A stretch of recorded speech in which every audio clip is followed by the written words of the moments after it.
Assalamualaikum warahmatullahi wabarakatuh. Halo sahabat Pamorian, berjumpa lagi di acara Pamor, Pengadilan Agama Mentok, obrolan ringan. Pada kali ini kita akan membicarakan mengenai pernikahan anak di bawah umur atau yang sering dikenal dengan pernikahan dini. Untuk membahas persoalan ini telah hadir bersama kita narasumber yang mulia Bapak Emrepi Malikul Adil. Selamat siang Pak. Selamat siang Bu Herli. Bagaimana kabarnya? Alhamdulillah baik. Mari Pak, silakan disapa sahabat Pamorian sekaligus perkenalan secara singkat. Selamat siang Pamorian. Perkenalkan, nama saya Muhammad Refi Malikul Adil. Saudara-saudara sahabat Pamorian bisa memanggil saya Malik. Saya lahir di Tanjung Pinang 15 September 1995. Domisili saya saat ini di Malang. Di Malang. Iya, dan Pengadilan Agama Mentok adalah tempat tugas saya pertama kali. Sahabat Pamorian, Bapak Muhammad Refi Malikul Adil ini merupakan salah satu hakim di Pengadilan Agama Mentok. Beliau bertugas dari tahun 2020 hingga sekarang. Begini Pak, berbicara mengenai pernikahan anak di bawah umur. Telah kita ketahui sendiri bahwa sejak berlakunya Undang-Undang Nomor 16 Tahun 2019, batas usia untuk melaksanakan pernikahan usia minimum pria dan wanita itu 19 tahun. Betul. Sedangkan sebelumnya itu Undang-Undang Nomor 174 ya Pak ya? Betul. Tentang perkawinan antara wanita dan pria itu berbeda. Wanita 16 tahun, sedangkan untuk pria 19 tahun. Yeah. Nah, namun di masyarakat ya Pak ya, itu sering terjadi pernikahan anak di bawah umur, artinya di bawah 19 tahun itu iya. Sering terjadi. Sebenarnya apa sih Pak faktor penyebab atau akar masalah sehingga terjadinya pernikahan anak di bawah umur? Secara singkatnya, penyebab terjadinya pernikahan dini itu faktornya itu dimulai dari keluarga. Dari keluarga, di mana kontrol terhadap keluarga itu terhadap anak-anak itu sangat kurang, sehingga kemudian terjadi hal-hal yang tidak diinginkan, pergaulan yang bebas, yang kemudian menyebabkan anak itu kemudian hamil terlebih dahulu, sehingga memaksa anak untuk menikah. Jadi kontrol keluarga terhadap anak itu masih sangat kurang sebenarnya. Berarti yang paling penting di sini keluarga. Iya, keluarga. Selain akar, berarti akar masalahnya itu terdapat di keluarga. Betul. Dari keluarga sendiri. Apa sih Pak faktor pendukung sehingga terjadinya pernikahan anak di bawah umur itu Pak? Faktor pendukung banyak. Salah satunya stigma di masyarakat bahwasanya lebih baik daripada terjadi hal-hal yang tidak diinginkan, dalam tanda kutip ya berzina tadi. Itulah ada stigma-stigma itu ketika anak-anak tadi yang di luar kontrol oleh keluarga, kemudian mereka sering bermadu kasih bahasanya begitu, ya sama masyarakat akhirnya udahlah, lebih baik mereka dinikahkan saja daripada nanti terjadi hal-hal yang tidak diinginkan. Kemudian Bu Herli juga sering mendengar ada sekarang kampanye nikah muda. Itu menjadi faktor pendukung juga kenapa terjadi pernikahan dini. Harusnya sasarannya mungkin kampanye nikah muda itu menggalakkan kepada orang-orang yang mahasiswa yang sudah memenuhi jenjang SLTA.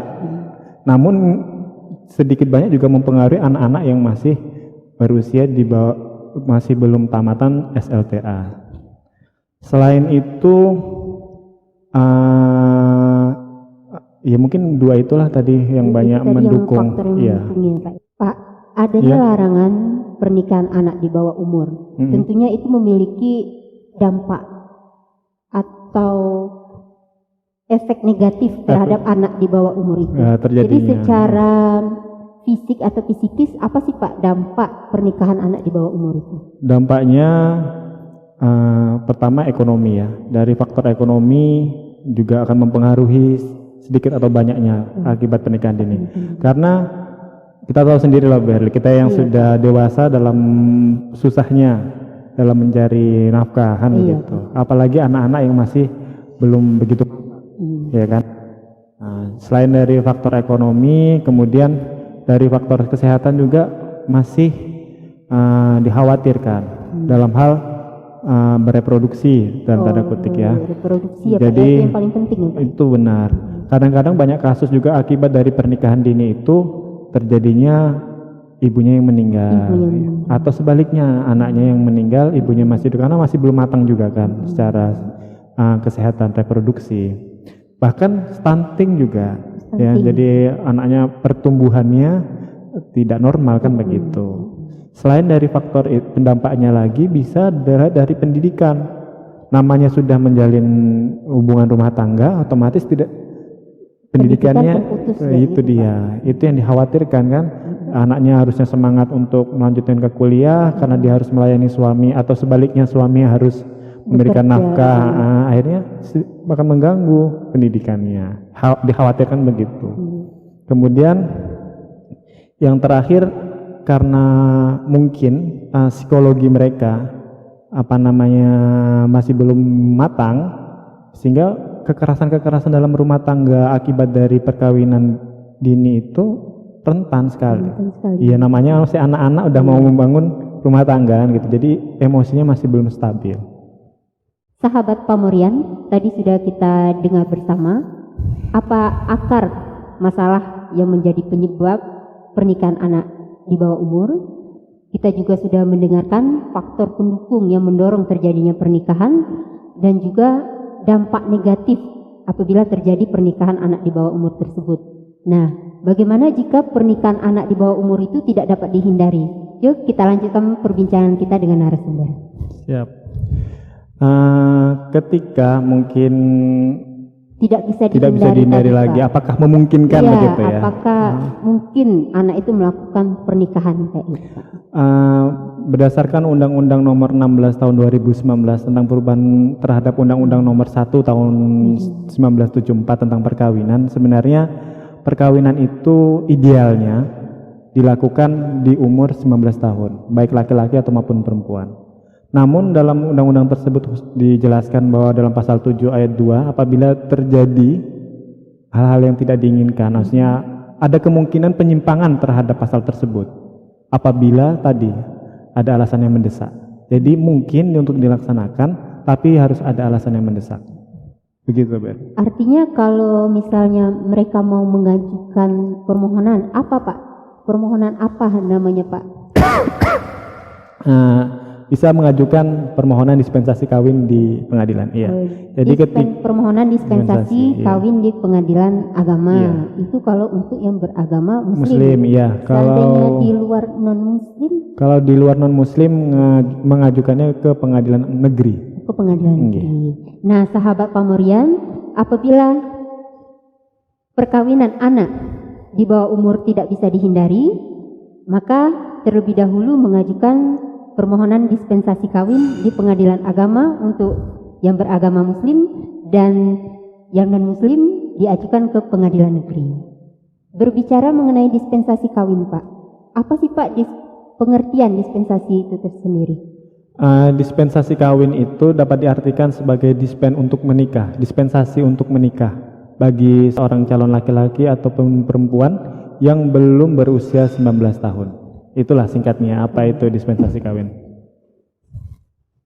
Kalau untuk mengajukan dispensasi itu sendiri, Pak, apa saja syarat yang harus dipenuhi?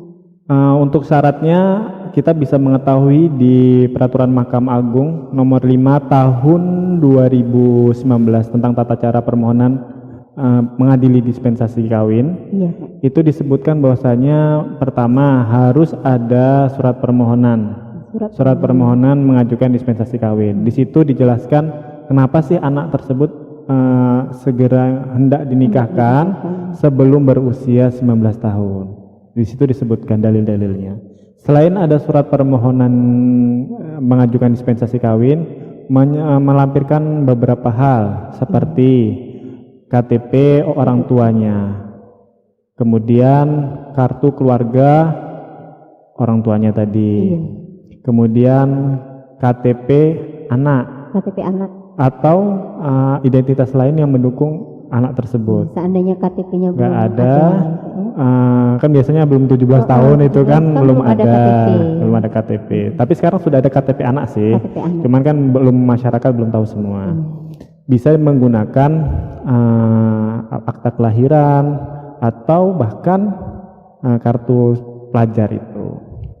Iya, yang intinya menjelaskan mengenai identitas anak. Selain itu ada KTP dari calon suami atau istrinya, calonnya. Calonnya kalau tidak ada KTP tadi, misalnya dua-duanya tadi berada di usia 17 tahun, ya berarti ya bisa akta kelahiran atau sama tadi kartu pelajar. Iya. Yang terus syarat berikutnya yang kelima itu adalah ijazah. Ijazah terakhir anak itu. Bukan nanti dia SMA mengajukan ijazahnya SD kan enggak, tapi ijazah terakhirnya anaknya. Dia menempuh jenjang pendidikan apa. Kemudian selain itu biasanya sih ada surat penolakan dari kantor urusan agama itu. Sama kalau di sini kami membutuhkan surat penghasilan. Cuman kalau di Perma tadi cukup 5 tadi. Iya. Cuman biasanya untuk ke pembuktian tambahannya itu kami membutuhkan surat keterangan kesehatan mereka, khususnya organ reproduksinya. Berarti yang khusus kalau yang perempuan itu surat kesehatan reproduksi ya Pak? Suami juga tidak menutup kemungkinan, karena bisa jadi suaminya itu membawa penyakit-penyakit yang membahayakan kan. Berarti gitu. Dua-duanya membutuhkan. Itu yang sangat penting. Selain syarat itu tadi Pak, siapa sih Pak yang berhak mengajukan permohonan dispensasi kawin itu? Yang berhak mengajukan otomatis orang tuanya lah Bu Herli. Masa tetangganya yang mengajukan kan nggak lucu juga ya. Ya orang tuanya. Pertanyaannya bagaimana ketika orang tuanya sudah bercerai begitu? Salah satu atau ada yang meninggal. Wah, Bu Herli cocok ini, mantap. Jadi memang benar seperti yang Bu Herli katakan, ketika kedua orang tuanya meninggal, maka salah satu orang tuanya bisa mengajukan. Salah satu orang tuanya. Di mana kan begitu? Di mana mengajukannya? Di domisili anak itu berada. Jadi kalau misalnya bercerai kan salah satu pindah tempat, bukan diajukan, misalnya anak ini berada ikut ibunya di Pangkal Pinang, terus ayahnya yang di Mentok gitu. Diajukannya nggak di Mentok, tetapi di domisili anak tersebut berada. Kalau dalam hal terjadi perbedaan agama Pak antara anak dengan orang tua, itu diajukan ke pengadilan mana Pak? Itu diajukan berdasarkan agama anak tersebut. Jadi berdasarkan kalau agama anak ya Pak ya. Misalkan anak tersebut beragama Islam, walaupun orang tuanya non Muslim, maka diajukan di pengadilan agama. Tapi yang tetap mengajukan orang tuanya. Tetap orang tuanya, gitu. Begitu juga sebaliknya, ketika anaknya non Muslim, orang tuanya Muslim, maka diajukan ke pengadilan negeri. Jadi pengadilan negeri. Betul. Iya. Ada kasus Pak, kalau dua-dua anak itu di bawah umur, keduanya itu di bawah umur, itu mengajukannya di mana Pak? Atau pengadilan mana? Atau wilayah siapa gitu kan Pak? Terus kalau apakah bisa perkara itu dijadikan satu kayak gitu? Oh begitu. Iya. Kalau misalnya dua-duanya di bawah umur, maka diajukan di pengadilan yang sama. Pengadilan yang sama. Betul. Dan apakah dibuat satu perkara? Ini debatable sama gitu. Kalau menurut arahan dari Kamar Agama, sempat ada Zoom meeting, itu bisa diajukan dalam bentuk surat permohonan satu saja, kan begitu. Cuman berdasarkan hasil, kalau saya pribadi ditanyakan begini, ya saya lebih cenderung untuk 2 perkara. Berarti 2 perkara. Namun berdasarkan Perma nomor 5 tahun 2019, itu diusahakan yang memeriksa itu hakimnya sama. Hakimnya sama. Iya, sehingga berarti pas masukkan perkara itu juga kalau bisa di hari yang sama. Iya. Harinya berbeda juga nggak masalah, tapi ketika memeriksanya nanti harus diusahakan itu oleh hakim yang sama. Kenapa? Pertanyaannya begitu kan? agar tidak terjadi disparitas putusan. Bisa jadi satunya mengabulkan, satunya tidak, kan begitu. Atau sebaliknya, makanya diusahakan diperiksa oleh hakim yang sama, sehingga hakim periksa secara komprehensif, secara utuh mengenai anak tersebut, kedua-duanya layak tidak untuk diberikan dispensasi kawin. Gitu. Sahabat Pamorian, sekarang kita akan masuk ke pembahasan pemeriksaan perkara. Ini Pak, kalau pemeriksaan perkara khususnya dispensasi kawin ini Pak, itu dilaksanakan oleh majelis atau hakim tunggal Pak? Berdasarkan perma itu hakim tunggal. Jadi hakim tunggal dan nggak sembarang hakim. Wah, nggak sembarang hakim, berarti ada kriteria khusus. Ada kualifikasinya, yaitu hakim yang sudah bersertifikasi, hakim anak bahasanya begitu ya. Bahasanya hakim anak. Berarti kalau sesuai dengan peradilan anak nggak pakai atribut atau apa? Iya, ketika memeriksa anak atributnya dilepas. Iya. Namun ketika suatu pengadilan belum ada hakim yang bersertifikasi tentang anak tadi, maka boleh hakim yang biasa mengadili. Betul. Pada saat persidangan ini Pak, siapa saja yang wajib hadir di persidangan dispensasi kawin ini Pak? Yang wajib hadir, pertama otomatis orang yang mengajukan ya. Orang yang mengajukan harus hadir ya. Kalau nggak mengajukan, kalau nggak salah dipanggil kembali. Ketika dia tidak hadir lagi, maka perkara tersebut gugur. Berarti gitu. 2 kali dipanggil nggak hadir? Iya, hadir gugur. Karena dianggap tidak serius ya Bu Erli ya. Jadi orang yang mengajukan otomatis harus hadir. Kedua, anak yang diminta di bawah umur tadi. Iya, diminta dispennya, kayak gitu bahasanya. Selain anak, calonnya, kemudian dan orang tua calonnya tadi. Fungsinya buat apa? Iya. Kita meminta keterangan dari mereka semua. Hal-hal yang penting ya harusnya, misalnya yang pokok yang perlu kami ketahui atau yang perlu diungkap dalam persidangan. Adakah anak tersebut dipaksa menikah atau tidak? Nah, gitu. Ada tadi saya belum sebutkan sebenarnya faktor internal tadi penyebabnya. Salah satunya itu orang tua itu karena tadi lebih daripada anak berzina mending kita nikahkan kan gitu, sehingga dia tuh sebenarnya pengen melepas tanggung jawab dalam rasa-rasanya seperti itu. Nah, sehingga kita akan melihat di situ adakah kemudian paksaan anak segera nikah sehingga orang tua sudah tidak mau merawat anaknya lagi ya begitu. Itu kita harus tahu ada paksaan atau tidak. Kemudian selain itu ada bahkan bisa sampai ke bahasanya itu kayak, tapi lebih jauh ini bahasanya kayak human trafficking kan, anaknya dijual ada berapaan gitu ya. Itu bisa jadi kan anak segera dinikahkan, ada biar uang, kalau mungkin ada beberapa adat yang panai mungkin gitu, biar dapat uang panai besar dikasih ke siapa gitu, yang tua-tua gitu. Kita lihat di situ adakah paksaan atau tidak. Kemudian atas keinginan anak tersebut atau tidak. Jadi didengar keterangannya, fungsinya didengar keterangannya. Apakah ada paksaan? Iya. Kenapa landasannya? Kenapa sih dia mau nikah? Wah, jangan-jangan baru ketemu di jalan, nikah gitu, nggak jelas asal usul. Nah, bibit bobotnya kita nggak tahu. Nah, itulah kenapa kita wajib bahasanya. Memang wajib dalam perma itu untuk mendengarkan keterangan mereka semua. Saya mendapatkan informasi nih Pak dari tim redaksi Pamor. Ya, bahwa perkara dispensasi nikah 3 tahun terakhir di Pengadilan Agama Mentok nih Pak, tahun 2019 itu ada 19 perkara. Wah, Ibu Heri tahu sekali. Tadi kan dari tim redaksi ya. Hebat tim redaksi Pamorian ini. Terus kemudian di tahun 2020 itu Pak, ada 30 perkara. Oh iya, meningkat ya? Meningkat. Terus di tahun 2021 itu naik 1 perkara Pak, jadi 31 perkara. Artinya dari data tersebut, dispensasi kawin nih, dan berada di wilayah Bangka Barat ini cukup tinggi Pak. Betul.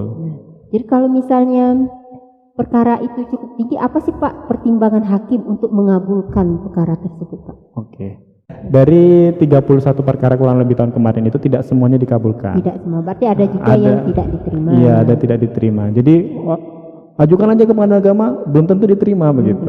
Iya, karena ada dasar pertimbangan hakim. Pertama, ada alasan mendesak atau tidak. Jangan-jangan tadi saya bilang ketemu di jalan, mut-mutan kalau bahasa orang Jawa. Kalau saya bahasa Bangka saya kurang tahu apa ya.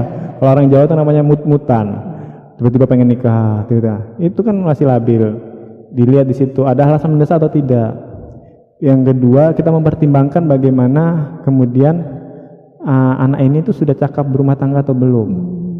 Bisa jadi dia masih anak-anak, psikologinya masih belum, masih kan kalau sekarang adalah sampai lagunya cinta monyet itu ya, cinta monyet, takutnya seperti itu kan. Jadi hanya keinginan belaka belum. Jadi bisa jadi nanti pernikahannya pernikahan monyet. Oh ya, itu dia. Tanda petik Bu Herli ya. Iya. Begitu. Kemudian pertimbangan pendidikan. Apakah kemudian menikah dini ini akan mengganggu pendidikannya? Kan begitu. Kalau bisa jadi ditolak karena wah sebenarnya anak ini masih pengen menikah, cuman karena dihasut sama nggak tahu ada hasutan setan mungkin dalam tanda petik juga, akhirnya anak itu kemudian menyampingkan pendidikannya. Sebenarnya dia masih ya, itu kami pertimbangkan juga pendidikan. Kemudian ekonomi, calonnya atau mereka ini sudah kuat atau belum. Jangan-jangan suaminya nggak bekerja, manalah kami, atau kepribadian suaminya yang kemudian mabuk-mabukan. Nah, itu yang kami pertimbangkan. Sebagai pertimbangan. Iya. Kalau ada nggak sih Pak alasan-alasan yang paling mendesak sehingga bisa dikabulkan itu permohonan dispensasi? Yang selama saya menikah, selama saya dekat ya nanti ya. Selama saya bertugas, oke Bu ya. Ya, oke Pak. Selama saya bertugas di PA Mentok, alasan yang mendesak, yang dominan agak tinggi itu adalah terjadinya MBA. Bahasa kerennya ya Pak ya, MBA. Hamil di luar nikah. Married by accident itu kan. Jadi dia hamil duluan, baru ngajukan dia ke pengadilan agama, sudah bedudung, udah gede gitu kan. Iya Pak. Nah, ngajukan ke pengadilan itulah. Itu menurut saya buah si malakama kan. Ketika kami mengabulkan juga anak ini masih belum dewasa, tapi ketika tolak nanti anak ini punya anak-anak bagaimana? Psikologi anak-anak itulah kami pertimbangkan. Tapi itulah menurut saya berat sekali ketika mempertimbangkan anak itu sudah hamil.